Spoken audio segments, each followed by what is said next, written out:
Live from the Washington, D.C. area, it's the Inside Scoop, Emerald Planet. All the ecology news that our viewers want to know. Now, here's your host, Executive Director of the Emerald Planet, Dr. Sam Lee Hancock. Hello and welcome to the Emerald Planet as we come to you from Washington, D.C. in the United States as we look around the globe in 144 different nations, looking for the 1,000 best practices, technologies, services, and products that are making a difference as we move through the 21st century. And as we move towards 2050 and a planet with 9 billion people, in other words, adding 2 billion in that time period, how we're going to be able to provide the food, the fuel, the fiber, all the basic infrastructure that's needed so that people actually have an increased quality of life and not just exist. And we have someone that's coming all the way from India, and this is Anjali Makhija. She is the Director of Strengthening Village Institutions, and she's from the Sehgal Foundation. And sitting right beside me is Hert van Brandt. He's the Washington, D.C. representative for the Sehgal Foundation. And Seja, thank you for being with us. Thank you so much. She's coming in by Skype, and Hert, sitting right beside me, is going to be the backup in case we need him. Anyway, tell us a little bit about your foundation and the purpose and the mission as far as the Sehgal Foundation is concerned. Yes. So Sehgal Foundation is a development organization. We work in rural areas. And it was started by Dr. Surendra Mohan Sehgal, a leading agricultural scientist, and his wife, Hedda Sehgal. And we work on 3 thematic areas, addressing food security, water security, and social justice. And aligned to these 3, we have 3 programs, water management, agricultural development, and good rural governance. And women empowerment and community media are cross-cutting themes across all our programs.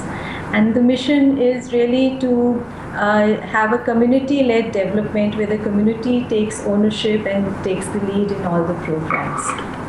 Well, I think you provided for us a special video. I want to see if that's ready to play. We're having a technical difficulty. Tell us a little about your life skills education program for the Sehgal Foundation. Yeah. So life skills education program basically provides a platform for participation of adolescents and youth in the governance and in the good rural governance and also in the village development. And it is aligned to the National Skills Development Policy of Government of India. And the objective is to have outreach activities on skill training for the population which is disadvantaged, which is not having access to any opportunities. Sunday, step back over there.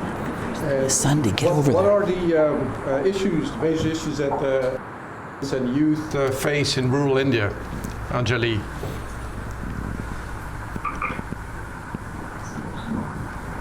Yes, can you hear me? Yeah, repeat the question.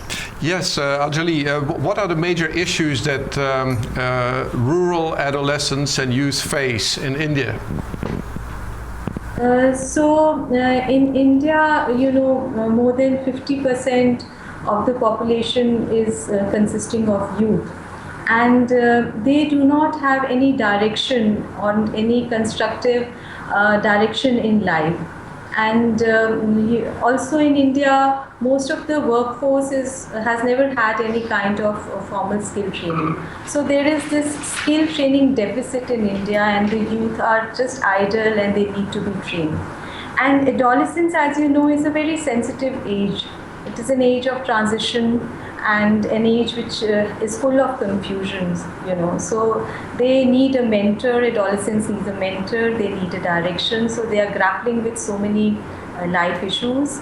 So these are the 2 major challenges, and the challenge gets aggravated more for girls because India being a patriarchal society, they are really the neglected sections of society. Now, looking at the various skills training that you're doing, what are some of the core areas of the curriculum that you have for these youth, but also you have a fairly extensive educational program for the adults as well? Yes. So we, at the moment, we are having 3 skill training programs. One is for stitching, that is exclusively for girls. Then we have digital literacy program, that is for boys and girls. And the third is training on paramedics. Paramedics in terms of training the youth on X-ray technicians, on becoming ultrasound technicians and lab technicians. So these are the 3 thematic areas in Life Skills Education Program. And along with skill training, we also provide information on various government services and various government programs, the flagship programs of the government. And we also provide literacy classes to girls who are illiterate, who have never been to school, and also information on health and hygiene. So all these 4 thematic: basic literacy, skill training, training on governance, and on government schemes. These are the major areas which we cover in Life Skills Education curriculum. Now, looking at the image that we have here, I would assume this is the teacher sharing information with the students. What is some of the training methodology that you use? Is it where you have teachers in each of these various centers where people take the life skills educational program? Or are you using multimedia? What kinds of training materials are you using? So this is a skill training program on digital literacy. And in all the centers we have a trainer, a teacher. We call her or him as a facilitator because he or she really facilitates the learning process in the center. And we have these teachers, and all the curriculum is very participatory and very experiential, because especially the adolescents, they need a mode of self-expression. So they have no space for expressing themselves. So when they come to the center, they find a safe environment where they can express themselves. So the facilitator encourages the youth and the adolescents to speak out and to learn from their own experience. It's a participatory and experiential learning program. Now, how long do they actually stay in these different courses or within the curricula itself? And what is the difference between the length of time they'll be studying by the course or by the discipline that they're actually taking through these life skills education centers? So it really depends. For example, the stitching classes, the stitching course is typically for 4 months. Then digital literacy is for 5 months. But training on paramedical is for a longer duration. It is for about 1 year to 18 months.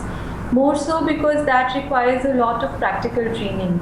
And the youth are also given internship in a hospital or any other lab setup. So that hands-on training time is required, and hence the training period in that particular trade is longer. And when you're setting this up, how do you determine, or is it something by experience? You're actually trying some of these courses that are identified and needed by the people in the villages, and then you determine the appropriate length and also the content for each of the courses? Yes, so we do a needs assessment in the of any activity which we are trying to set up. And we had this vision to involve the youth and adolescents in a governance project. So basically we wanted to create a platform through which the youth and adolescents can participate in the governance project. So when we started this program, we then went and did a needs assessment and wanted to understand what are they interested in. And computers is something which all boys and girls want to learn. Then the youth, they are interested in employable skills. So that is why we started the paramedical course. And stitching is something which is popular among all girls. Every girl in the village wants to learn stitching. So it's basically the needs assessment, and through them the skills have been identified. In future, we would like to diversify into more skills also.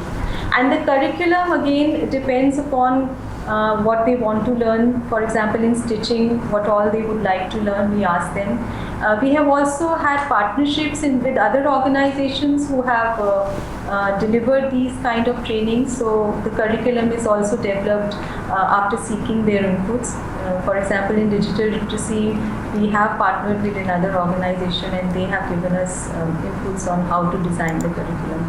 Even in paramedics, we have had a partnership with another organization who is equipped and who has an expertise to train the youth on paramedics. Hert has a question, and we have to be very quick because we've almost run out of time. Yeah. Hert? What challenges have you faced to set up these life skill education programs?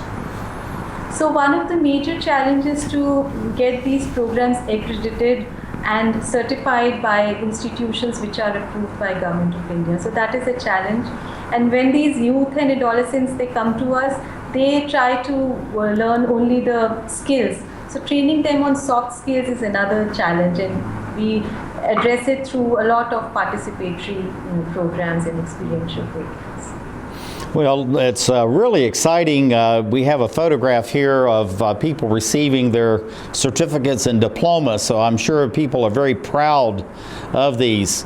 What do you see for the growth and development as far as your life skills education, say over the next 5, 10, or 15 years? And we only have about 20 seconds to do all that. Yes, one is, of course, we want to enroll more and more boys and girls in this program. We want to diversify skills. We want partnerships both from funding organizations with academics and other organizations. And we want to scale up and diversify into more skills based on the demands and the interest of the girls and girls. I tell you, I think it's absolutely fantastic what you're doing. This is Anjali Makhija, and she is the Director for Strengthening Village-Level Institutions. That's a very long title you have with the Sehgal Foundation. And sitting right beside me is Hert Van Brunt. He's from Washington, D.C. representative for the Sehgal Foundation as we create the Emerald Planet. One day these rats were playing in the woods. One in some matches and that's no good. Listen to smoke before you give it a try. Only you. Don't play with matches. Don't play with fire. Cause there's nothing very funny about ripped off money. Nothing very nice on a homeless mind. So if a gorgeous force is what you desire, don't play with matches. Don't play with fire. Only you can prevent wildfires. Fire. Why don't you just wash your car at home? When I wash my car, everything runs down the street and down into the storm drains. With all the chemicals in the soaps and waxes, the last thing I want to do is poison my own drinking water. At least here, it's all contained and recycled on site. That's why I also take my car in for oil changes instead of doing it myself. I might take a chance on spilling stuff. You know what the best part is? What? More time to kick back and watch the game. How far would you go to protect the planet? I want you to build an ark. Here we go. Okay, that's good. Oh, okay. Ow! Maybe there's another way. People, the flood is imminent! Is it too much to ask for a little precipitation? Go to fightglobalwarming.com to find out what you and your community can do to reduce global warming pollution.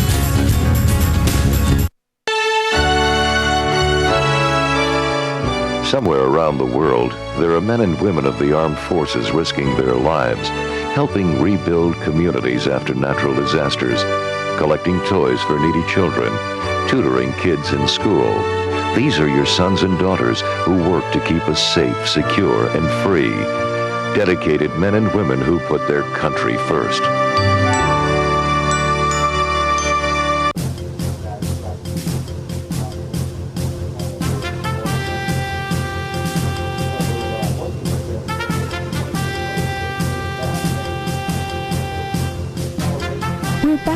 to the Inside Scoop Emerald Planet. Here again, your host, Dr. Sam. Hello, welcome to the Emerald Planet as we come to you looking around the globe for those 1,000 best practices.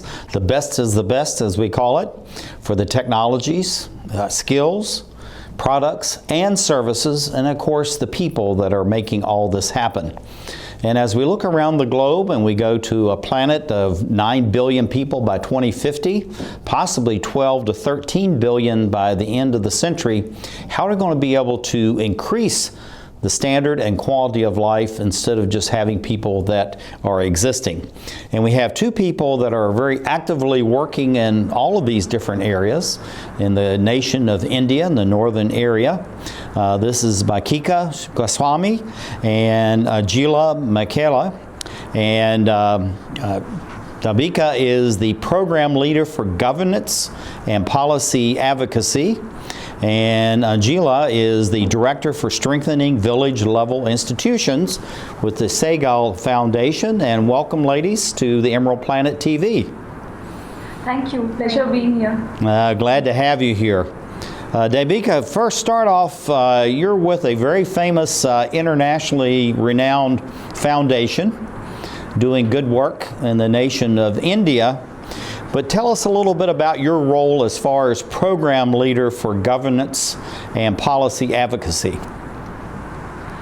From the point of view of the organization, my role is to promote improved local governance in rural India by enhancing accountability and transparency mechanisms so that government programs which are designed for the well-being of the rural poor can perform better. And from the perspective of the rural communities which we serve, my role is to empower them with information on their legal and constitutional rights and entitlements, as well as the accountability mechanisms, so that they can participate effectively in the decision-making processes. That's a lot to be doing. Yeah. That's a big responsibility. And focus a little bit for our audiences, both here and around the globe, that you really are looking at rural communities more than urban ones. Why focusing on rural communities? Especially if we consider women empowerment, in rural India, gender bias is still very deeply entrenched. Women face a lot of discrimination at various levels. They do not have equal access to opportunities of education and career building. This actually prevents them from participating effectively in decision-making processes, as I mentioned earlier. So I think initiatives to empower women in rural India is of utmost importance. Looking at what you're doing on women empowerment, I know this is something that you're actually providing the coursework and the on-site training in the communities with women on this topic. And so why is it so important to actually offer this as seminars and as training programs to the women in the communities?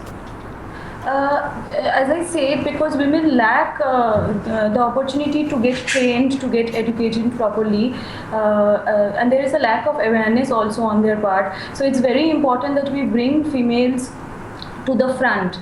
And that's how it's very important that we discuss their issues in forums like seminars and practical studies more and more, so that a general awareness is created and their needs of being empowered is focused. You want to go ahead and ask the next question? Yeah, Debika, what are the primary challenges that you face in women empowerment in the areas where you work? As to the challenges, I think the age-old customs and the social restrictions prevalent in India actually prevent the women from participating both inside their family and in the society at large, so far as decision making is concerned. Additionally, as I mentioned, lack of education, training, all these contribute to creation of very low levels of awareness and very low levels of self-confidence. Together, these form some of the major challenges of women empowerment. If women can overcome this, I think they would be really good players, not only inside their family, but also outside their households in the society. And so how do you overcome these ancient traditions and restrictions? I think first and foremost, they should be given equal opportunity to education. This should then be supported by proactive support from the family and from the society at large. At the moment, that is really lacking in rural India. And additionally, I think exposure and training through capacity building programs specifically designed by government and non-government organizations is of real importance in women empowerment. Anjali, looking at the foundation itself, I know this is something that you mentioned earlier that's really some of your claim to fame as far as the Sehgal Foundation is concerned. But looking at the empowerment of women as community leaders, why is it so important that they be involved in not only just civil society development, but also for economic and environmental development within the communities? Yes, so it is very, very important because you see, women are elected representatives. Also, they are members of village councils, they are members of school management committees. So otherwise the development will be very skewed. So that is why it is very important for development to be holistic, that they participate in the overall development issues. So one is to build their decision-making ability, and second is to seek their participation. Both are very important. Now, looking at the this slide that we have here, this is about the participation by females and males. And are the numbers of females increasing as far as their participation in the community meetings, or is it staying about the same? So yeah, they are increasing. In fact, we have a program, as Debika said, for capacity building of both citizens as well as participation of women in village level institutions. And in all our programs, at least 50% of women are ensured in all our programs, and sometimes even more. And it is gradually increasing by day. Now, as far as the Debika, as far as the women leaders are taking action against, this is something you shared with us about this ineffective service delivery. Tell us a little bit about some of these services deliveries, what that really means, and how is their approach unique, different, or very effective? Yeah, actually through our experiences of working with the women at grassroots level, we have seen that aware and conscious and informed women can be actually active drivers of their own development. And this has been proved by the enormous, innumerable case studies that we have come across. So, for example, in a village in the state of Haryana in India, a group of women trainees of Sehgal Foundation joined hands with the elected village head to actually improve the situation of sanitation in their village and to stop open defecation, improve waste management systems. Today in their village, they have attained a kind of environmental sustainability due to these improved practices. Again, just in the picture which you showed, there's this lady called Sushila who is a trainee of Sehgal Foundation in the state of Bihar. She has created a kitchen garden in her backyard by using variety of vegetable seeds. This has actually reduced her dependence on market products, and at the same time it has been a very environment friendly practice. So today Sushila is an inspiration to her fellow village women. Again, referring to another example which I can remember, there are a group of women leaders from below poverty level families in a village in Haryana, where they are actually being supported by the elected head, village head, and the district administration, fought against a group of influential and corrupt sub-district committee members, and they win back their government allotted housing plots which were illegally occupied by these sub-district members. So there are many case studies like this, and all these basically try to point out that community-led collective action and informed choices can really make women exemplars in Indian society. Well, it looks like the work that you're doing with the educational programs, the women empowerment, but actually getting them involved, just like in this photograph that you shared with us, that this is really sweeping throughout the state where you're located, but probably is happening across India. Tell us a little bit about the ripple effect, if you will, Debika, about this ripple effect of what happens in a village and it moves to a different village and then it starts to spread across society. Actually, we have seen if one particular lady is gaining information through whatever channels, it can be training or it can be other communication medium, then she has the capacity to spread the information to other fellow villages in a society. And once one village, women from one village can achieve the desired result, they can actually be a model to other fellow villages, women from other villages, and then there's this peer feeling that if I can do, if she can do, then why can't we? So thus it has actually created an effect not only in 1 or 2 villages, but it has created impact in I think 400 plus villages in Haryana and few other villages in Bihar where our organization is working. Oh, that's absolutely fantastic. You have another question. Yeah, Anjali, how does this women empowerment effort affect the young girls and the young women in the villages? And maybe even the young boys and men, seeing how things are changing? So you see, there is a paucity of women role models in the village. There are hardly any women role models. And as Debika said, we work with the citizens and we also have formed women collectives in the villages. So our life skills education program, which consists of adolescent girls, they are supervised by the women collectives. So women collectives, when they come together, they get a lot of strength from each other and they are able to address issues and resolve issues. So they really inspire a lot of young girls and boys to really emulate them and to participate in decision making. And when these role models, they come alive in the village and they get things done, the younger lot gets very positively influenced by them. Well, looking at the expansion as far as the women's empowerment, we have about 15 seconds, so we have to be quick, Anjali. And what do you see for the expansion of these offerings, say, over the next 5, 10, and 15 years?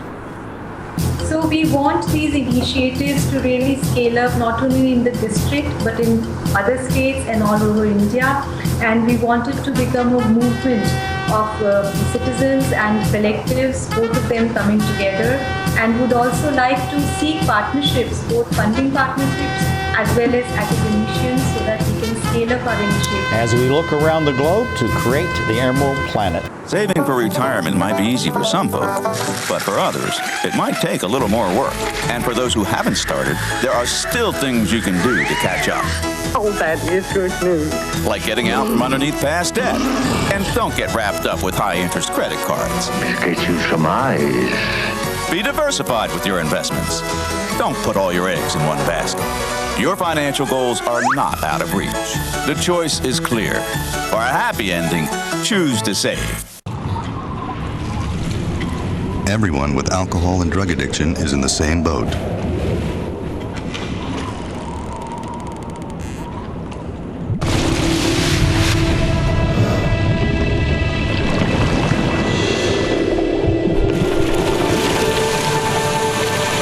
With treatment, you can find solid ground. For drug and alcohol information and treatment referral for you or someone you know, call 1-800-662-HELP.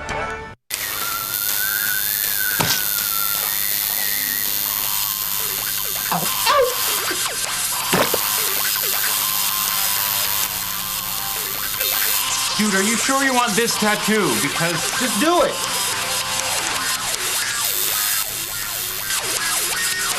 Some mistakes in life are permanent.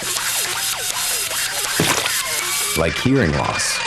To learn how to protect your hearing, visit asha.org. You've probably heard about heart disease, but did you know that it's the #1 killer of women nationwide? Heart disease claims more lives each year than breast cancer, lung cancer, or strokes combined. But there are steps you can take to protect yourself against it. For more information on how you can prevent heart disease, contact your local American Heart Association or visit their website at www.americanheart.org.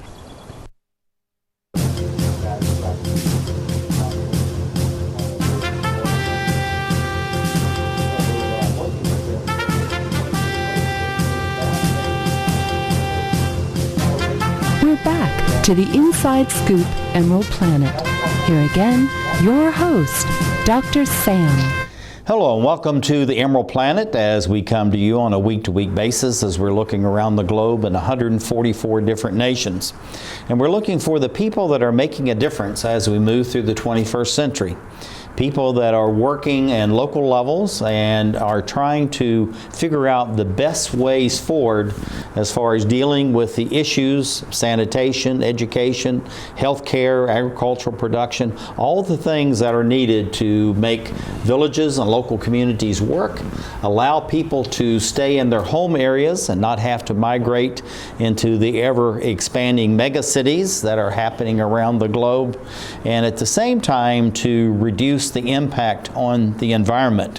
And we have a gentleman who's involved in all this with a very serious organization called the Sehgal Foundation in India, and this is Vikas. He is the Director of Governance and Policy Advocacy.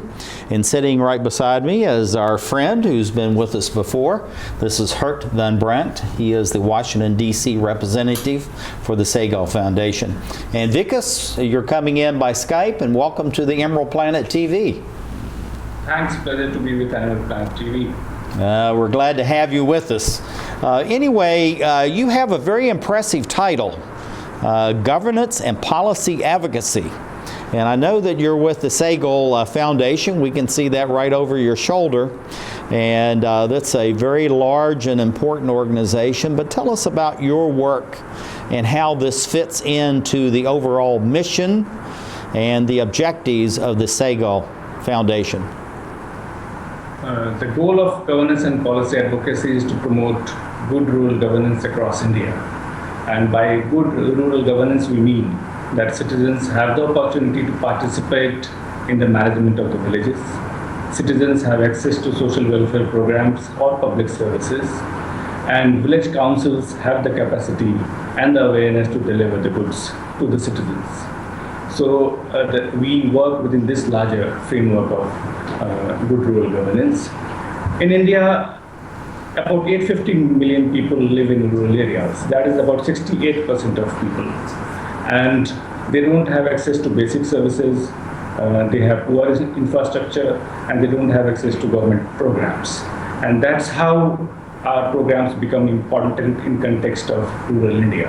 We try to empower community leaders and village councils so that they can claim rights for the citizens as well as get better services for the people in the villages.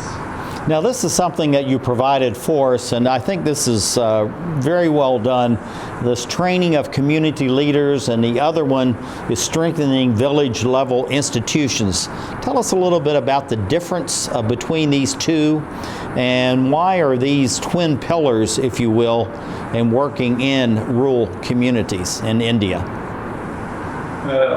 The training community leaders is a platform where we train 25 to 30 community leaders in the village, and they are trained on basic provisions of social welfare programs, the services and rights they have, so that they can access those rights. They can file complaints to government departments and get those rights.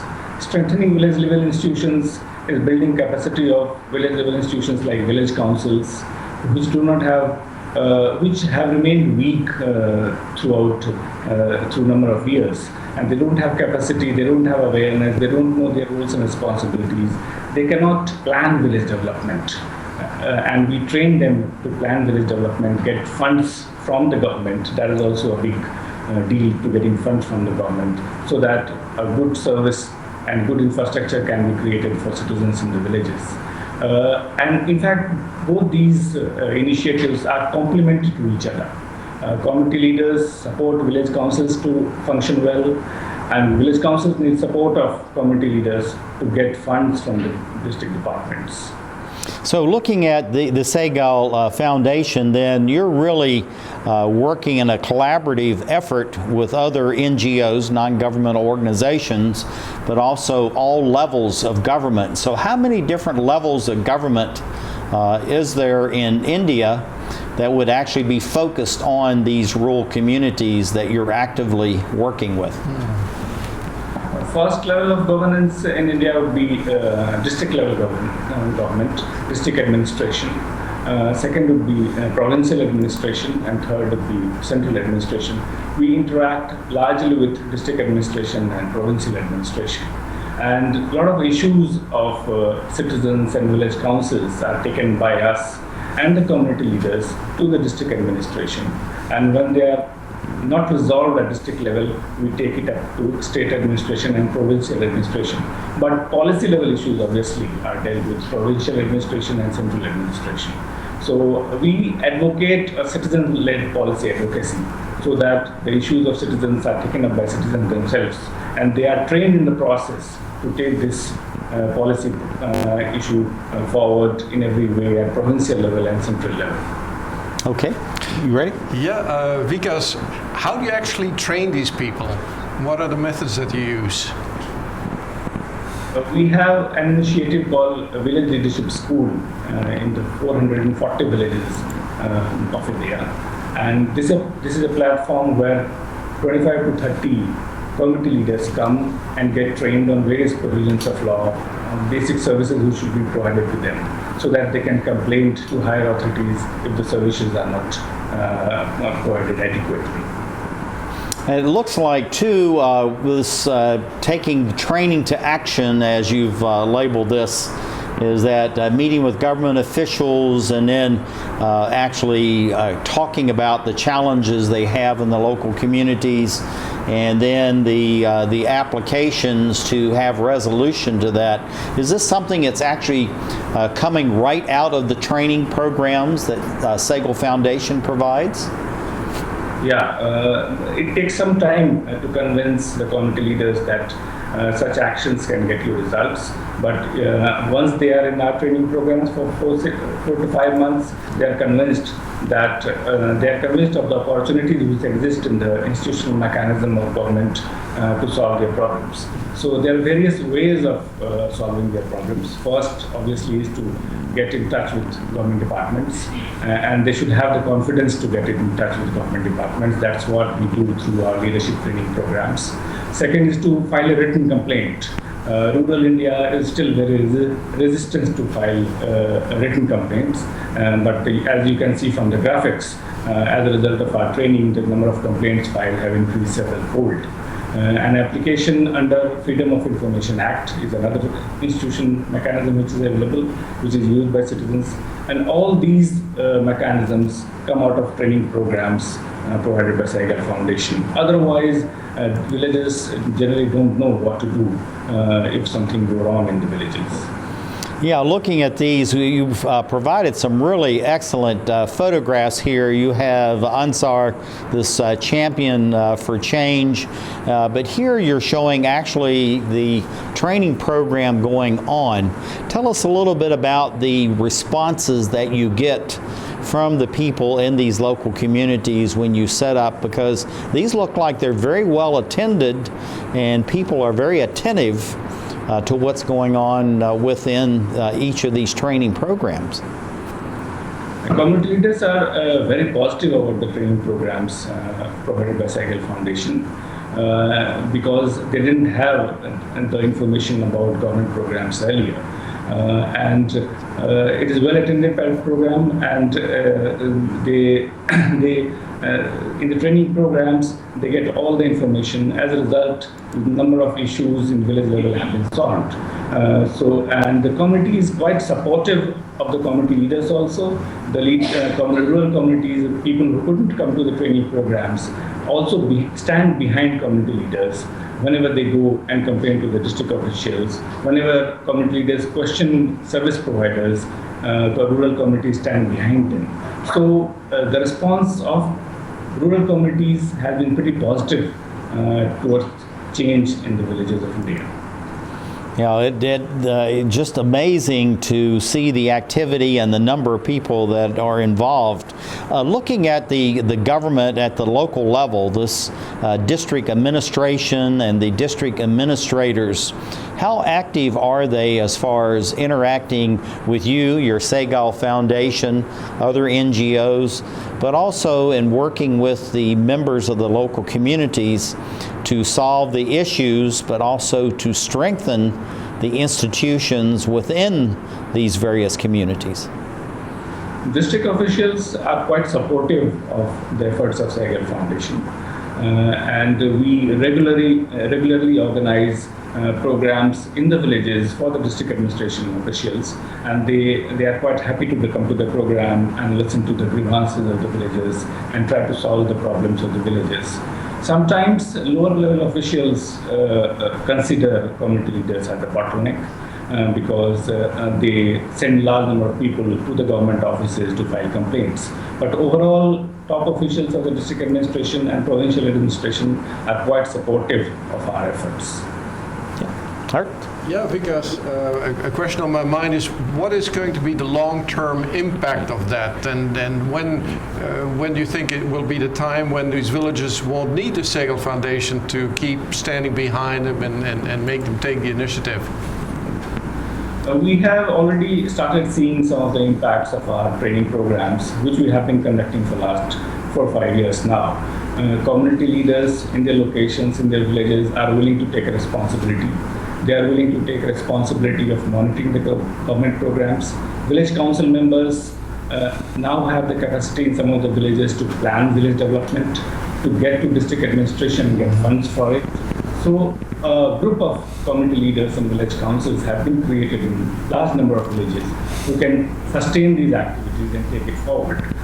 We have also seen number of community leaders piloting model practices by adopting solar water pumps, by adopting practices like balanced use of fertilizers. So they serve as a role model for other villages who try to adopt these practices in their own fields. So overall, the long-term impact has been pretty positive. A culture of accountability has been created in the villages, and people are now ready to adopt some new innovative solar-based technologies as well as new farm practices as a result of efforts of community leaders. Well, these are very practical examples that we've been showing in the slide you provide us. But what do you see as far as the expansion for your work over the next 5, 10, 15 years? And we have to be very quick. The Good Governance program is going to spread to India by 2020, and we have NGOs, law schools, and other institutions who are supporting us, and we are spreading the idea through them. The crucial part in rural India is going to be the information divide. The information divide can be bridged as we create the Emerald Planet. I need a job. Necesito trabajo. I would like to speak English better. Me gustaría hablar inglés mejor. I want to be a U.S. citizen. Quisiera ser ciudadano de los Estados Unidos. For over 35 years, Por más de 35 años, the Hispanic Committee of Virginia has been serving our community. el Comité Hispano de Virginia ha estado sirviendo a nuestra comunidad. Job training and placement, Capacitación, ayuda para conseguir trabajo, education for children and adults, educación para niños y adultos, immigration, naturalization, and medical referrals. ayuda para los procesos de inmigración y naturalización y orientación sobre médicos Are a small part of what we do. son solo una pequeña parte de lo que hacemos. For help, information, or to volunteer, Para ayuda, información o para ofrecerse como voluntario, contact the Hispanic Committee of Virginia, comuníquese con el Comité Hispano de Virginia, helping everyone participate more fully in American society. ayudando a todos a participar plenamente en la sociedad norteamericana.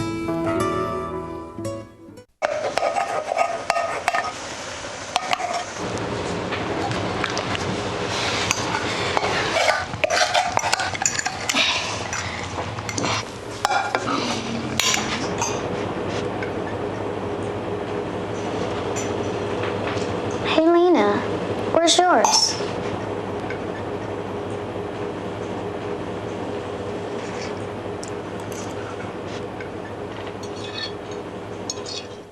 Would you notice if you were missing half your kidney function?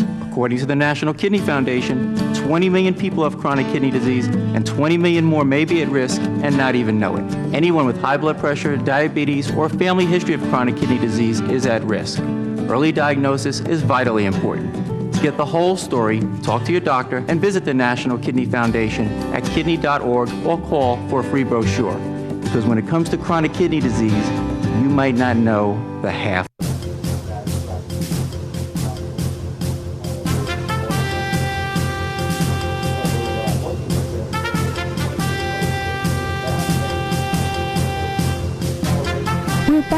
to the Inside Scoop Emerald Planet. Here again, your host, Dr. Sam. Hello, and welcome to the Emerald Planet as we come to you on a week-to-week basis as we look around the globe in 144 different nations, looking for those 1,000 best practices, technologies, services, and products as we move through the 21st century. I'm Dr. Sam Hancock, the President, Executive Director of Emerald Planet and the Emerald Planet TV. And we're looking at the country of India, all the activity that's going on there as India goes to a population base. Some are predicting maybe 1.4 billion people actually moving beyond the population of China, and at the same time is expanding its economic and its environmental protection base at the same speed. And so it's just incredible the wonderful things, the dynamics of this great country, very ancient history, and at the same time it has a marvelous future. And someone who is actually communicating this not only within India itself but also around the globe, this is Pooja Murada. She is the Director of Communications and Community Media with the Sehgal Foundation, and sitting right beside me is Hert Van Brandt. He is the Washington, D.C. representative for the Sehgal Foundation. And Pooja, welcome to the Emerald Planet TV. Thank you, Sam. Pleasure to be on the show today. Yeah, and thank you for all your help and assistance as far as these marvelous images, the photographs, and just all the information that you've been providing. So thank you publicly for that. Thank you. Pleasure is all mine. We're glad to have you here. Looking at the NGO that you're with, the Sehgal Foundation, it focuses very much on agricultural production, on infrastructure development, but yet you have what's called the School of the Air, which is something that you're using very effectively to reach out into the communities. Tell us a little bit about why Sehgal Foundation would be focused on such educational outreach at the same time to be working in these different very solid infrastructure type of areas. Very pertinent question, Sam. Yes, Sehgal Foundation is working with rural communities, especially farmers, for very many years, over 15 years now. And our focus has been bringing the people together for various initiatives, mobilizing them, and also, together they come, decide what is their need, and accordingly the interventions happen. And all this happened through formation of groups. Now, the intervention area that we started with, which is Mewad, is a media dark area. And we were looking for a medium that could help us go beyond that small group of people. To do that, we had thought of having a community radio that could give the multiplier effect to our initiatives in the villages. So having said that, the same community needs were identified in the radio programs, and this is also providing a platform for people who are who've never been heard, or they belong to the area which has very little penetration of the mainstream media. People are not literate, so there is as low as 20%, mainstream or mass media is found in the villages. So for a place like that, having a medium which is in the local language of the people, by the people, and talking the needs of the people in their own languages is important, and is also resulting in multiplying the efforts that Sehgal Foundation has been doing in the villages. Yeah, we're going to share this video. This is something was done by Voice of America, and also I believe it's a takeoff on Sesame Street, India. So let's play this video. For a half hour each morning, students at this school in Mewat stop what they're doing and tune into the radio. Gully Gully Sim Sim, India's adaptation of the popular US-based children's educational program Sesame Street, is on, and 11-year-old Rekha is listening intently to the lesson of the day. I have learned the basics of math, multiplication, addition, subtraction, and division. With the help of 10 community radio stations, Gully Gully Sim Sim reaches 1.4 million people across north and central India, including students here at the small village school in Haryana state. A few kilometers away, radio program coordinator Saurabh Khan is taking calls from Gully Gully Sim Sim listeners. Kids name their favorite characters, while parents share how their kids eat healthier and practice better hygiene since listening to the program.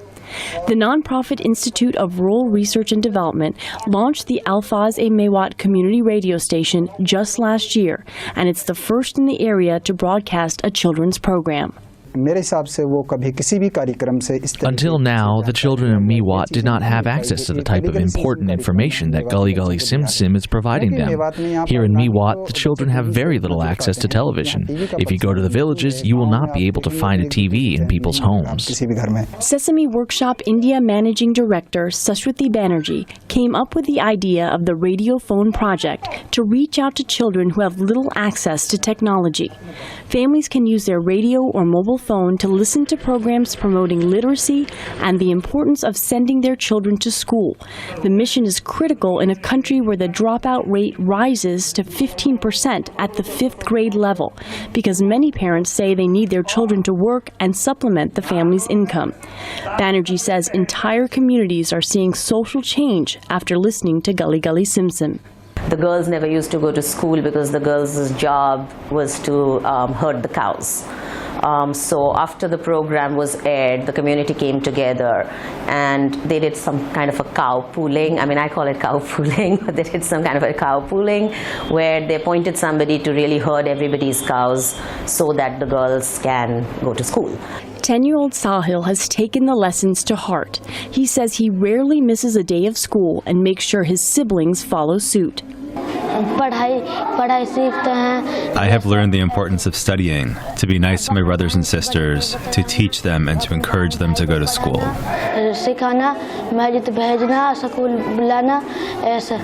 Sesame Workshop India says it hopes to expand the program to other areas of the country. Arup Pandey, VOA News, Haryana. This is absolutely incredible, the outreach that you're doing, Pooja, and it's really interesting to hear about how you adapt to the conditions. Not many communities in the United States would have people that are going into cow pooling to make sure that the children have the opportunity to listen, but it just shows how adaptable the Sehgal Foundation is really doing in order to be able to reach out into these communities. So we want to commend you for doing that. But what are some of the other programs that you're actually providing into the community through your community radio station? The radio station actually broadcasts for all the sections of the community. There is a segment for farmers. For example, they get to know every day what is the market rate of the crop going on, which saves them with the multiple trips to the wholesale market. Similarly, there is a radio school program. There are programs on women's health and nutrition. There are programs related to youth. So we try and touch each and every segment of the community. And the important thing is that all these programs have their buy-in, they're all community-led. So as you see in the picture above, on the right, there is this lady called Razia. She started, working with us at the launch of the radio station, and she was handling the health and nutrition program for women. and she actually became one of the role models for many women to come forward and join this initiative. So there are, we are touching everyone through the programs. Yeah, that's fantastic. I heard your question. Yeah, why did the Sehgal Foundation pick Mewat in Haryana to establish that excellent radio station? Yeah, good question, Hirt. As you know, Mewat is backward in terms of, it's low on social indices as well as economic indices, and for reasons, and it's also got less focus from government as well as other NGOs. Leave the slide. So these were the basic reasons for us to start working in Mewat. And Sehgal Foundation also established their own community center there, which was providing platform for trainings and community connect in the villages. So we had the space there. We had identified the needs of the area, and also we were working with the communities for last 15 years. What was lacking there was the media intervention or the mainstream media penetration. Community was completely isolated because of low literacy levels. People do not really read the newspapers that come to the area. They do not have access to television.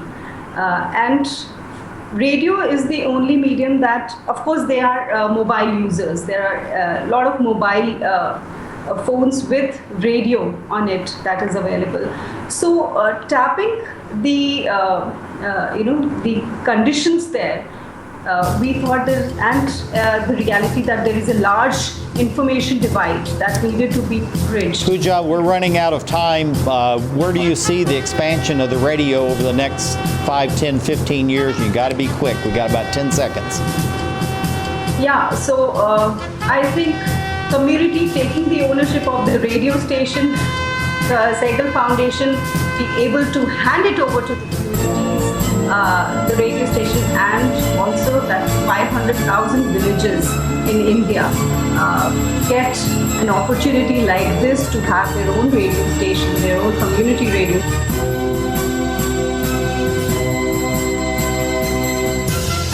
Absolutely fantastic communications, community media. Sehgal Foundation, thank you for being with us as we create the Emerald Planet.